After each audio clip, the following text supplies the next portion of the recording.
नमस्कार, खबर गर्मा गर्म में आप सभी का स्वागत है। मैं हूं नीलू। करते खबरों की शुरुआत तो गृह मंत्री अमित शाह का उत्तर प्रदेश चुनाव को लेकर अब मेगा प्लान तैयार हो चुका है। अमित शाह 10 दिन में 7 बार उत्तर प्रदेश आएंगे। शाह के ताबड़तोड़ दौरे की शुरुआत 24 दिसंबर से होने वाली है। प्रयागराज से इसकी शुरुआत होगी और इसके बाद अयोध्या, गोरखपुर और बरेली में रोड शो होगा। शाह का रोड शो के दौरान अयोध्या में शहर रामलला के दर्शन भी करेंगे और इसके अलावा 21 जनसभाओं को भी संबोधित करेंगे। इसके जरिए 140 विधानसभा क्षेत्रों को कवर किया जाएगा। एक सभा में 7 विधानसभा क्षेत्र शामिल होंगे। तो इस तरह से शाह का पूरा कार्यक्रम होगा और अब लगातार उत्तर प्रदेश के दौरे पर बड़े नेता, जिसमें अमित शाह मिशन उत्तर प्रदेश की शुरुआत कर रहे हैं अपने धुआंधार दौरे से। और सोनभद्र में जन विश्वास यात्रा में शामिल होंगे सीएम। जनसभा को भी यहां पर संबोधित करने वाले हैं योगी। आगरा, चित्रकूट, गोंडा, बलरामपुर में यात्रा होगी। यात्रा में शामिल होंगे बीजेपी के बड़े नेता। तो आज जनसभा को संबोधित करने वाले हैं सीएम योगी। हम आपको बता दें, सोनभद्र में जन विश्वास यात्रा में शामिल होंगे, जनसभा भी संबोधित करेंगे। आगरा, चित्रकूट, गोंडा, बलरामपुर में यात्रा और यात्रा में शामिल होंगे बीजेपी के बड़े नेता।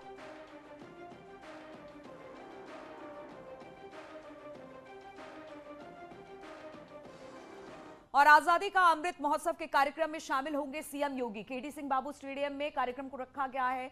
सुबह करीब 11 बजे लखनऊ में इस कार्यक्रम को रखा गया है। तो आज अमृत महोत्सव का कार्यक्रम है। सुबह 11 बजे लखनऊ के केडी सिंह बाबू स्टेडियम में कार्यक्रम का आयोजन किया गया है।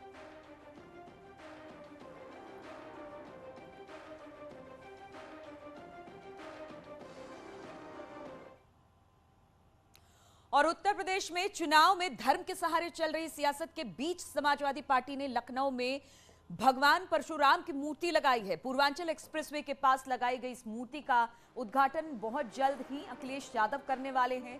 यादव बता दें आपको कि मूर्ति के साथ करीब 68 फीट का फरसा भी तैयार किया गया है, उसे भी लगाया जाएगा। समाजवादी पार्टी की ये कवायद ब्राह्मण वोट बैंक को लुभाने के लिए काफी अहम मानी जा रही है। 2022 के विधानसभा चुनाव को लेकर उत्तर प्रदेश में सियासत तेज हो गई है। इस दौरान एक और जहां योगी सरकार ने इस भव्य पूर्वांचल एक्सप्रेसवे का निर्माण कराकर जहां पूर्वांचल की जनता को एक बड़ी सौगात दी है, तो वहीं दूसरी ओर समाजवादी पार्टी ने सूबे की सत्ताधारी योगी सरकार से नाराज ब्राह्मणों को खुश करने के लिए इस पूर्वांचल एक्सप्रेसवे के ठीक किनारे एक भव्य भगवान परशुराम का मंदिर बनवाया है। आप देख सकते हैं कि यह वही भव्य भगवान परशुराम का मंदिर है जिसे सुल्तानपुर के लम्बुआ से विधायक रहे संतोष पांडे ने बनवाया है और इस मंदिर में भगवान परशुराम की बेहद खूबसूरत प्रतिमा लगाई गई है। आप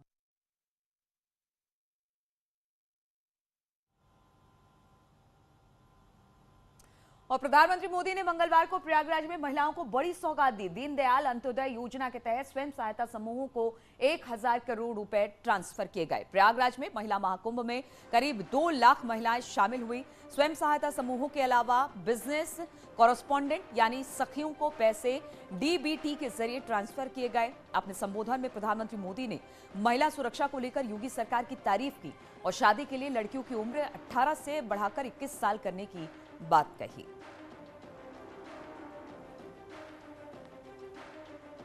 अभी कुछ दिन पहले ही केंद्र सरकार ने एक और फैसला किया है। पहले बेटों के लिए शादी की उम्र कानूनन 21 साल थी, लेकिन बेटियों के लिए ये उम्र 18 साल की ही थी। बेटियों भी चाहती थी कि उन्हें उनकी पढ़ाई लिखाई के लिए आगे पढ़ने के लिए समय मिले, बराबर अवसर मिले। इसलिए बेटियों के लिए शादी की उम्र को 21 साल करने का प्रयास किया जा रहा है। देश ये फैसला बेटियों के लिए कर रहा है। वहीं सीएम योगी ने भी महिलाओं के सम्मान को लेकर कहा कि उत्तर प्रदेश सरकार महिला शक्ति को बढ़ाने के लिए काम कर रही है। मातृवंदना की योजना हो, मिशन इंद्रधनुष के माध्यम से टीकाकरण के अभियान को एक नई गति देने की कार्रवाई हो, या फिर हर घर में शौचालय के माध्यम से नारी गरिमा की रक्षा हो, या फिर माताओं को भी संपत्ति पर अधिकार मिले। प्रधानमंत्री आवास योजना में अधिकांश मकान जो मिले हैं वह महिला स्वामित्व के ही मिले हैं, नारी को ही प्राप्त हुए हैं। और वहीं प्रयागराज में प्रधानमंत्री मोदी के महिला सम्मान कार्यक्रम को लेकर प्रियंका गांधी ने तंज कसा है। अभी तो शुरुआत है, हमने तो महिला शक्ति को अभी थोड़ा थोड़ा हमने जगाया है। हमने एक नारा दिया, लड़की हूँ लड़ सकती हूँ। महिलाएं इससे जुड़ रही हैं, तो पहचान रहे हैं कि महिलाओं में शक्ति क्या है। अब महिलाएं, उत्तर प्रदेश की महिलाएं, मेरी बहनें, अगर आप अपनी शक्ति को पहचानो और देखो कि आपकी इतनी बड़ी शक्ति है, आज प्रधानमंत्री आपके सामने आकर झुक रहे हैं, तो क्या क्या नहीं कर सकती आप। तो ये तो मैं शुरू से ही कह रही हूँ, मैं तो बहुत खुश हूँ कि सारी पार्टियाँ पहचान रही हैं कि महिला जो है एक शक्ति है, उसे नकारा नहीं जा सकता, उसे आप एक गैस सिलेंडर देके खुश नहीं रख सकते हैं। और फोन टैपिंग मामले में कांग्रेस महासचिव प्रियंका गांधी वाड्रा का बड़ा बयान आया है। प्रियंका ने आरोप लगाते हुए कहा कि मेरे बच्चों के इंस्टाग्राम अकाउंट हैक किए जा रहे हैं। प्रियंका से पहले अखिलेश यादव ने फोन टैपिंग के आरोप लगाते हुए कहा था कि हमारे सभी फोन कॉल्स को सुना जा रहा है। सपा कार्यालय के सारे फोन सुने जा रहे हैं। सीएम खुद शाम को कुछ रिकॉर्डिंग खुद सुन रही हैं।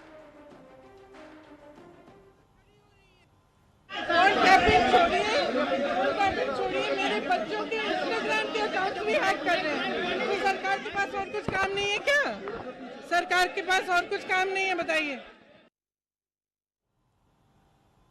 और लड़कियों की शादी की उम्र 18 साल से बढ़ाकर 21 साल करने वाला बिल मंगलवार को लोकसभा में पेश किया गया। केंद्रीय महिला एवं बाल विकास मंत्री स्मृति ईरानी ने बिल को सदन में पेश किया। वहीं विपक्ष ने इस बिल का विरोध किया है। बिल पेश किए जाने के बाद उसे पार्लियामेंट के स्टैंडिंग कमेटी के पास भेजा जाएगा। दरअसल बाल विवाह निषेध संशोधन विधेयक 2021 पेश करते समय केंद्रीय मंत्री स्मृति ईरानी ने लोकसभा अध्यक्ष से इसे संसदीय पैनल को भेजने का आग्रह किया। आज पहली बार इस अमेंडमेंट के माध्यम से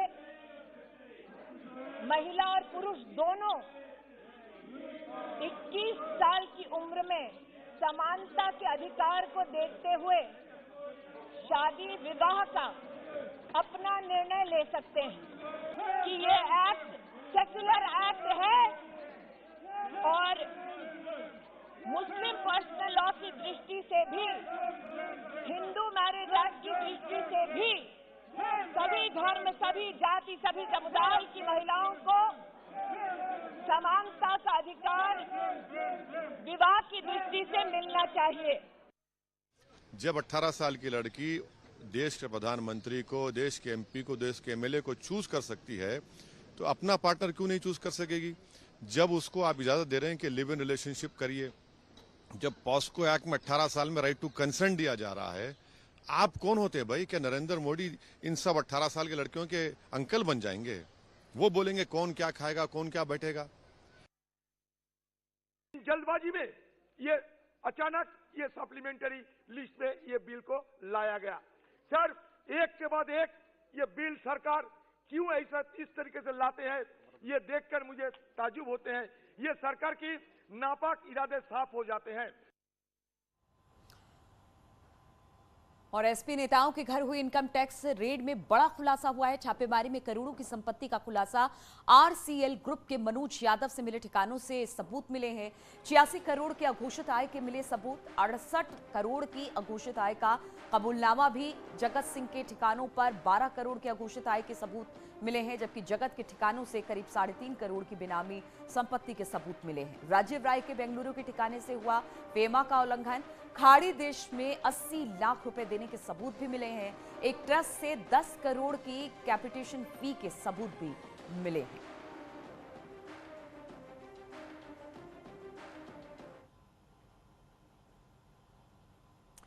और 2 दिन के लिए वाराणसी में सभी स्कूल बंद कर दिए गए हैं। ठंड की वजह से स्कूलों को बंद किया गया है 2 दिनों के लिए। 23 और 24 दिसंबर को सभी स्कूल, कॉलेजेस, माफ कीजिएगा, सभी स्कूल बंद रहेंगे। डीएम वाराणसी ने अब इस आदेश को जारी किया है।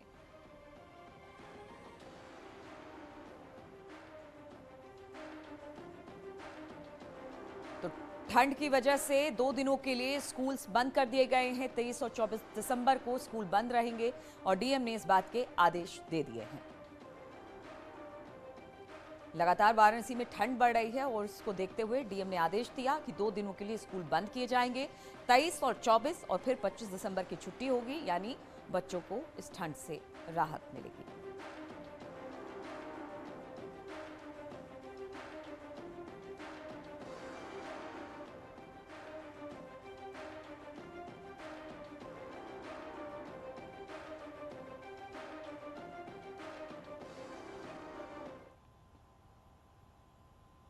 और पहाड़ों में बर्फबारी के कारण मैदानी इलाकों में ठंड बढ़ गई है। कड़ाके की सर्दी से आम लोगों का जीवन अस्त व्यस्त हो चुका है। वहीं भगवान को भी सर्दी सताने लगी है। अयोध्या में रामलला को रजाई गद्दे बिछाए गए हैं तो काशी में भगवान कृष्ण को स्वेटर पहनाया गया है। देखिए जरा ये रिपोर्ट।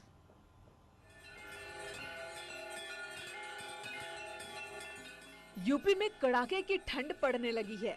पारे ने पिछले 12 साल का रिकॉर्ड तोड़ दिया है और ऐसे में भगवान को भी ठंड सताने लगी है। अयोध्या में रामलला को शयन के लिए रजाई गद्दे का प्रबंध किया गया तो वाराणसी के गौड़िया मठ में भगवान कृष्ण को स्वेटर पहनाया गया है। पहले रामलला की नगरी अयोध्या की ये तस्वीर देखिए। यहाँ कड़ाके की सर्दी से भगवान श्री राम को बचाने के लिए रजाई गद्दे का इंतजाम किया गया है। हालांकि रामलला के शयन कक्ष में ब्लोअर का भी इंतजाम है। पहले जिस जगह पर रामलला विराजमान होते थे वहीं पर सिंहासन हटाकर रामलला और उनके चारों भाइयों को शयन कराया जाता था, लेकिन सर्दी को देखते हुए थोड़ा बदलाव किया गया। अब राम लक्ष्मण को एक साथ और भरत शत्रुघ्न को दूसरे भवन में शयन कराया जाता है।